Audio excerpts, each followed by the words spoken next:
Good evening. This is Atheist History Week, and I'm John Rafferty, president of the Secular Humanist Society of New York, and also a proud and active member of New York City Atheists, which produces this show. We're at the first week in January, and Happy New Year to everyone. And we are this week looking, as we do every week, at events that happened this week, calendar week, in atheist history.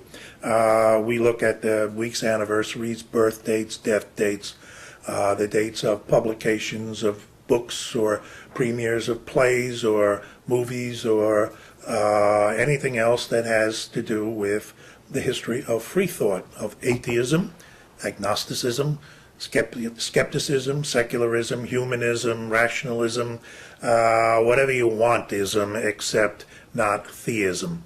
But we do look at religious events, those things like pogroms and papal edicts and burnings at the stake and other religious fun and games, which we might rightly call faith-based initiatives. So let's start this evening with one of the most important events in American history. It was just a phrase inserted in a letter written on January 1st in 1802, when President Thomas Jefferson was answering a letter written to him by the Baptists of Danbury, Connecticut, who had asked him to explain the meaning of the First Amendment phrase, "Congress shall make no law respecting an establishment of religion." Jefferson wrote back to them, "I contemplate with sovereign reverence that act of the whole American people which declared that their legislature should make no law respecting an establishment of religion or prohibit the free exercise thereof, thus building a wall of separation between church and state." The wall of separation, which not many people paid much attention to at the time, but decades later, it was first mentioned, I forget in what Supreme Court decision, and then once it was in one of those, it just started getting picked up and used over and over again in more and more court decisions, and the wall of separation has become one of the basic principles of American law.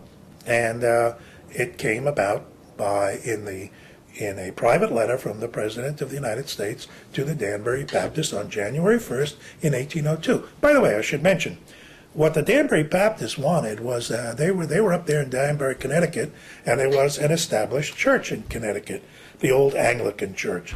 And, actually the Congregationalist church, not the Anglican church, the old Congregationalist church. It goes back to the Pilgrims, and they were pretty mean to the Baptists. And the Baptists were trying to say that they needed to be exempted from the laws of the Congregationalist church. Sounds like the Baptists had a good argument, and they did. But what they really wanted Jefferson to do was allow them to establish their own dictatorship, which Jefferson, very politely, by sidestepping, said no. Thomas Jefferson, our hero. Guess what outrageous lefty liberal said this? "I don't have any respect for the religious right. There is no place in this country for practicing religion in politics." That goes for Jerry Falwell, Pat Robertson, and all the rest of those political preachers. They are a detriment to the country. And when Sandra Day O'Connor was nominated to the Supreme Court, the moral majority's Jerry Falwell had said every good Christian should be concerned about this nomination of Sandra Day O'Connor because she wasn't sufficiently reactionary enough for them. And our hero said, when Falwell said every good Christian should be concerned, our hero said, every good Christian ought to kick Falwell right in the ass. Barry Goldwater,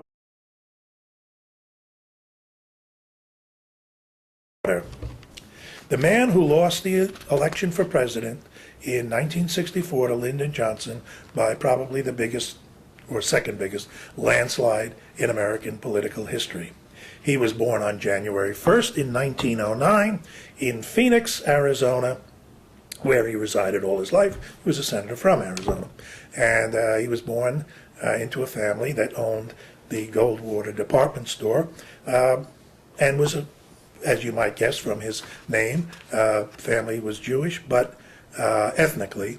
And they had come over to the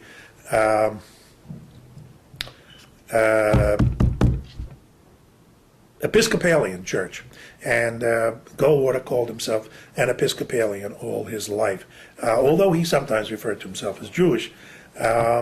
What he said about him, again, the religious right, you don't go to church. And he said, if a man acts in a religious way, an ethical way, then he's really a religious man. And it doesn't have a lot to do with how often he gets inside a church.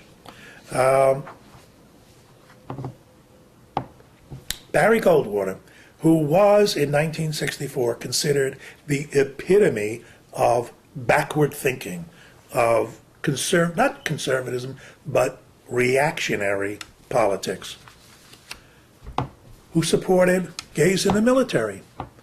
Everyone knows that gays have served honorably in the military since at least the time of Julius Caesar, he said. You don't have to be straight to be in the military. You just have to be able to shoot straight. And he wrote in a letter to some right-wing commentator just before his death, do not associate my name with anything you do. You are extremists, and you've hurt the Republican Party much more than the Democrats have.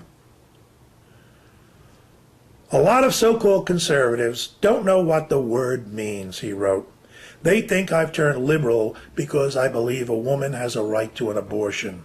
That's a decision that's up to the pregnant woman, not up to the Pope or some do-gooders of the religious right. I am sick and tired of the political preachers across this country telling me, as a citizen, that if I want to be a moral person, I must believe in A, B, C, and D. Just who do they think they are? And from where do they presume to claim the right to dictate their moral beliefs to me? And I am even more angry as a legislator who must endure the threats of every religious group who thinks it has some God-granted right to control my vote on every roll call in the Senate. I will fight them every step of the way if they try to dictate their moral convictions to all Americans in the name of conservatism. Barry Goldwater. On the other hand, contemporary with Barry Goldwater was Isaac Asimov.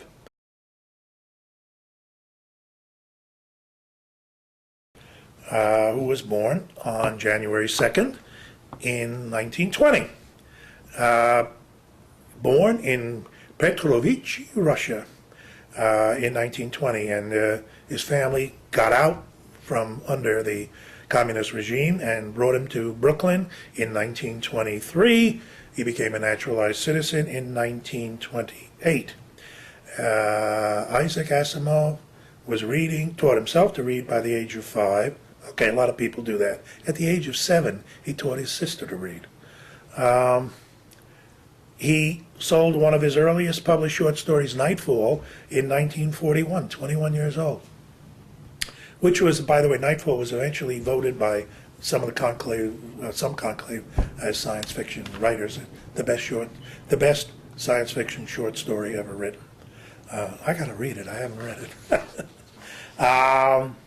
He earned an MA and a PhD in chemistry, was hired by Boston University School of Medicine to teach biochemistry, even though he'd never studied biochemistry. The man was a polymath. I met him once, personally, and now John Rafferty talking, I met him once, and I was just astounded by his energy. And his energy was well known. It was the the Asimovian law of composition, which meant writing from 9 to 5, 7 days a week, 365 days a year. But as his daughter once said, that 9 to 5 was usually more like 6:30 in the morning to 10 o'clock at night, 7 days a week, 365 days a year. I met him, the one time I met him, it was at a breakfast celebrating a book of, a new book by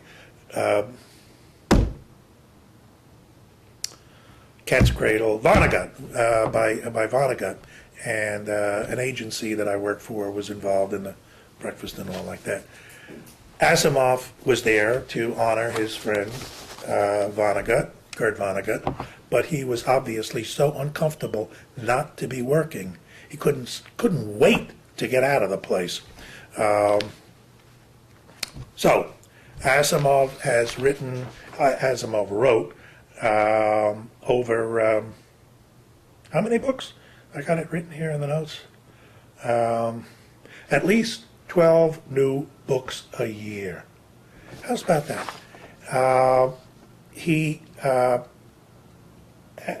On his death at age 72, he'd written more than 470 published books covering every category in the Dewey Decimal System in the libraries, fiction and nonfiction. You can't find a category that doesn't have an Isaac Asimov book in it. Unfortunately, he probably would have lived quite a bit longer, except he died of AIDS, which he contracted from a transfusion. He had a triple bypass operation in 1983 when screening was not yet done for the AIDS virus. I don't even know if the AIDS virus was identified yet in 1983. But he was given blood transfusions, got AIDS, and died. I am an Orthodox practicing atheist, he wrote in a letter, because properly read, the Bible is the most potent force for atheism ever conceived. Nobody but a dedicated Christian could possibly read the Gospels and not see them as a tissue of nonsense. I would not be satisfied to have my kids choose to be religious without trying to argue them out of it, just as I would not be satisfied to have them decide to smoke regularly or engage in any other practice I consider detrimental to mind or body.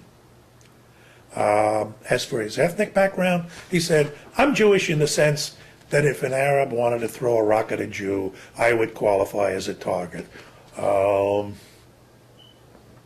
about changes as coming, we hope, in America, he said, it is an excellent sign that the right wing is trembling before a few thousand humanists. We are weak and yet feared. Let's give them more cause to fear. Let's, all of us, second that. Isaac Asimov, born January 22nd, 1920, died all too soon in 1992. Another American writer, not as prolific as Asimov, nobody was as prolific as Asimov, but one of the great American writers, Carl Sandburg.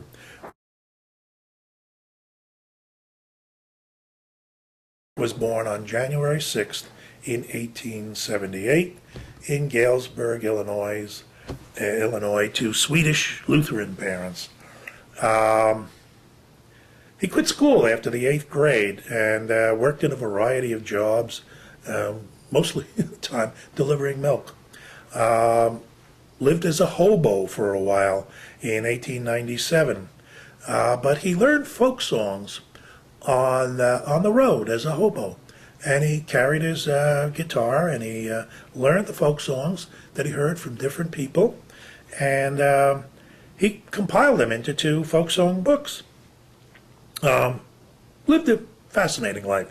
Enlisted for the Spanish-American War, then came back and went to college, and then he became active in labor union movement of the turn of the 19th, 20th, and 20th century, and he married the Wisconsin Social Democratic Party was a major force in politics around that time, and he was involved, and he met his wife Lillian Steichen at the party, and at the time, then he needed he had a wife, and so he got himself a job as a reporter, got a steady income, and then he started writing seriously, and his poetry is some of the best that America has ever seen. Actually became a successful author. I mean, successful in terms of money as a poet in America. Good grief, how did that happen? Then he wrote his 6th-volume biography of Abraham Lincoln in 1940, which won him the Pulitzer Prize. And then his book of complete poems won him the Pulitzer Prize in 1951. He was not a real believer, but he was not an outright atheist either. He was a lifelong Unitarian, which is a way of, my personal opinion, which is a way of saying, forget about it, I don't really care. And his opinion of religion and of the possibility of an afterlife, this is a man who spent his life as a hobo, working on the roads, menial jobs, knocking his head against the wall for the better part of his life until he became a success. As far as the afterlife is concerned, to work hard, to live hard, to die hard, and then to go to hell after all would be just too damn hard. Carl Sandburg, born January 6th in 1878, lived to 1967. A harder life, really, by any standard, is the life of Zora Neale Hurston,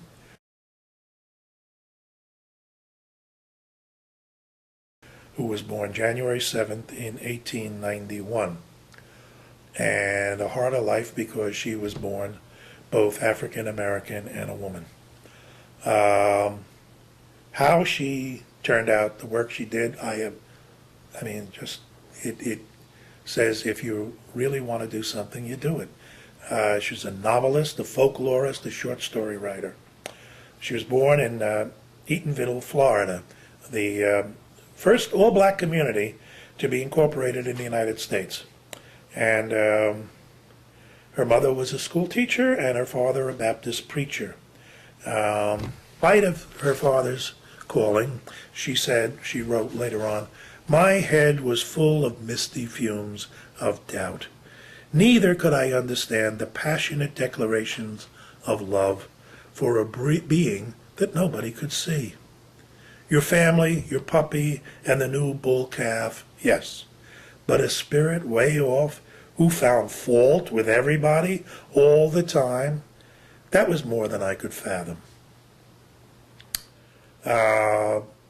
By the age of 14, she left home and she went to work as a maid for white people, and then attended Howard University intermittently, and worked as a manicurist and a maid. And in 1925, moved to New York with, as she put it, $1.50, no job, no friends, and a lot of hope. At the same time, she was moving into the city at the time of the Harlem Renaissance, and her short stories very quickly get her a lot of attention. And a white woman patroness, arranged for a scholarship for her at Barnard College, and she did graduate with a degree in anthropology. She used her degree in anthropology to work on her interest in folklore, and she did a great deal of the original work in the folklore of the African American community. In all, she wrote 7 books, plus her memoir, Dust Tracks on a Road, and she worked as an instructor at some what we call Negro colleges, and but tough life, hard life, and she suffered a stroke in 1959 and died at a welfare home and was buried in an unmarked grave in a segregated cemetery in Fort Pierce, Florida, and was in the process of being completely forgotten when the next generation of African women writers, represented by Alice Walker, revived interest in Hurston in the 1970s and brought back her works for all of us to appreciate. Zora Neale Hurston, who wrote, "Prayer seems to me a cry of weakness and an attempt to avoid by trickery the rules of the game as laid down. I do not choose to admit weakness. I accept the challenge of responsibility. Life as it is does not frighten me, since I have made my peace with the universe as I find it and bow to its laws." Zora Neale Hurston, born January 7th, 1891. And let's look at, for a moment, at Stephen Benson, who was born January 2nd in 1954, a cartoonist. Won the Pulitzer Prize for his editorial cartoons. But we might not know Steve Benson very much if it weren't for his grandfather, Ezra Taft Benson, who was the Secretary of Agriculture under Dwight Eisenhower, and who subsequently became the secretary, who became the president of the Mormon Church. And young Steve was an Eagle Scout, graduated from Brigham Young with a degree in political science, cum laude, and as he said, "I was on track to eternal Mormon stardom, reserved especially for faithful men in a church run by men." But he changed his mind. And he and his wife, Mary Ann, who have 4 children, left the Mormon Church in a highly publicized break in 1993, citing disagreement over its doctrines on race, women, intellectual freedom, and fanciful storytelling. For those of you who may not be aware of it, because it's been a while now, it's been 10 or 20 years since they changed, but the Mormon Church did not believe that African Americans or anybody, white Americans or white people, it could be elders or whatever they call it, the equivalent of priests of the Mormon Church. They openly discriminated against blacks. Being black was an inherited curse, as the Bible says. Ergo, no blacks in the clergy of the Mormon Church. And the Mormon Church still preaches simply that wives are inferior to husbands and must obey husbands. And Steve Benson and his wife did not go along with it. And as far as fanciful storytelling is concerned, when you look at the stories that are the underpinnings of the Mormon faith, it makes Christianity look like rationality. The nonsense is just unbelievable. But, as Steve Benson later wrote, he said, the benefits of leaving religion was I had another day off, I had a 10% raise, and I get to choose my own underwear. I love it. He is an atheist, straight out, and has published several books and has continued to, including, I love the wonderfully titled, From Latter-day Saint to Latter-day Ain't. If, as true believers claim, he wrote in that book, the word gospel means good news, then the good news for me is that there is no gospel. I can define for myself by observation and conscience. As a free-thinking human being, I have come not to favor or fear religion, but to face and fight it as an impediment to civilized advancement. Steve Benson, born January 2nd, 1954, and still very much with us and fighting the good fight. And that is This Week in Atheist History for the first week in January. I'm John Rafferty. Thank you for watching, and I hope you'll be back here next week when we'll do some more. Good night.